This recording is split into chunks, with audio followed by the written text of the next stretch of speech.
প্রধানমন্ত্রীর পদ থেকে পদত্যাগ করে দেশ ছেড়েছেন আওয়ামী লীগের সভাপতি শেখ হাসিনা। এমত অবস্থায় দেশে অন্তর্বর্তীকালীন সরকার গঠন করা হবে বলে জানিয়েছেন সেনাপ্রধান জেনারেল ওয়াকারুজ্জামান।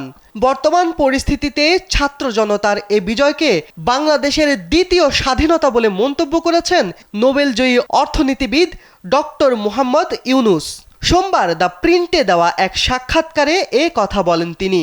ডক্টর ইউনুস বলেন, আমরা অধিকৃত দেশের মতো ছিলাম। তাদের মনোভাব ছিল একনায়কতন্ত্রের মতো, তারা সবকিছুই নিয়ন্ত্রণ করত। এখন বাংলাদেশের জনগণ স্বাধীন, এটা বাংলাদেশের দ্বিতীয় স্বাধীনতা।